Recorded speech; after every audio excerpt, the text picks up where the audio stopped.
নমস্কার বন্ধুরা, সবাই কেমন আছেন? অস্মিতাস কিচেনে আপনাদের সবাইকে স্বাগত জানাই। আমি আজ বানিয়ে দেখাবো চিকেন চাউমিনের রেসিপি। আর এই রেসিপি বাচ্চা থেকে বড় সবাই ভীষণ পছন্দ করবে। আর আপনারা বাড়িতে একবার হলেও ট্রাই করে দেখবেন, আশা করছি ভীষণ ভালো লাগবে। তাহলে আসুন শুরু করি আজকের রেসিপি। আর আমার এই রেসিপি যদি আপনাদের ভালো লাগে তাহলে অবশ্যই একটা লাইক করে দেবেন। আমার চ্যানেলে একদম নতুন বন্ধু হয়ে থাকলে প্লিজ চ্যানেলটিকে সাবস্ক্রাইব করে পাশে থাকুন।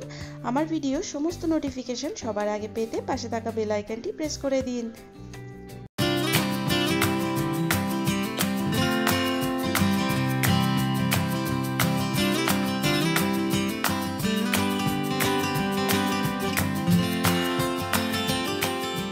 200 গ্রাম বোনলেস চিকেন নিয়েছি। চিকেনটাকে স্লাইস করে কেটে নিয়েছি।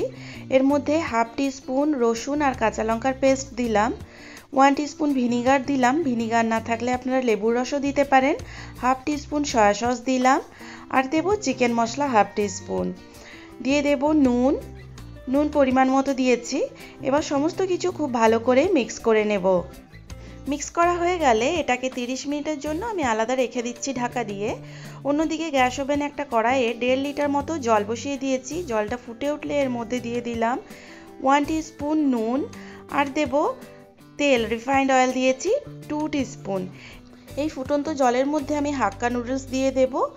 এবার এই চাউমিনটা আমি 3 থেকে 4 মিনিট সেদ্ধ করে নেব। মিডিয়াম ফ্লেমে সেদ্ধ করেছি। এবার এইটাকে একটা স্ট্রেনার সাহায্যে জলটা খুব ভালো মতো ঝরিয়ে নিয়েছি। এই চিকেন চাউমিন বানানোর জন্য কি কি সবজি নিয়েছি একবার বলে দিচ্ছি। বিনস নিয়েছি 1/4 কাপ, বিটরুট নিয়েছি 1/4 কাপ, ব্রকলি নিয়েছি হাফ কাপ, আর বাঁধাকপি নিয়েছি হাফ কাপ, পেঁয়াজ নিয়েছি হাফ কাপ। এবার গ্যাস ওভেনে একটা কড়াই বসিয়ে দিয়েছি। কড়াইয়ের মধ্যে দিয়ে দেব রিফাইন্ড অয়েল। তেলটা গরম হয়ে গেলে এর মধ্যে আমি প্রথমে পেঁয়াজটা দিয়ে দেব। পেঁয়াজটা দেওয়ার পর কিছু সেকেন্ড একটু নাড়াচাড়া করে এটাকে রান্না করে নেব। এবার এর মধ্যে দিয়ে দেব বিটরুট, ব্রকলি আর বিনসটা। আমি এখন বাঁধাকপিটা দিচ্ছি না, বাঁধাকপিটা যেহেতু ভীষণই নরম তাই জন্য ওটা সবার লাস্টে দেব। এবার এই সমস্ত সবজি আমি কিছু সেকেন্ড একটু নাড়াচাড়া করে নিচ্ছি। এবার এর মধ্যে দিয়ে দেব ম্যারিনেট করে রাখা চিকেনটা দেওয়ার পর 3 থেকে 4 মিনিট মিডিয়াম ফ্লেমে এটাকে রান্না করব। চিকেনটা আধ ঘন্টা আগে ম্যারিনেট করে রেখেছিলাম, এমনিই অনেকটা নরম হয়ে গেছে, সেই জন্য খুব বেশি এটাকে রান্না করার দরকার নেই। এবার এর মধ্যে দিয়ে দিচ্ছি বাঁধাকপি দিয়ে আবার এটাকে ওই হাফ মিনিট মতো মিডিয়াম ফ্লেমে একটু নাড়াচাড়া করে নেব। হয়ে গেলে এর মধ্যে একটু নুন দিয়ে দিলাম।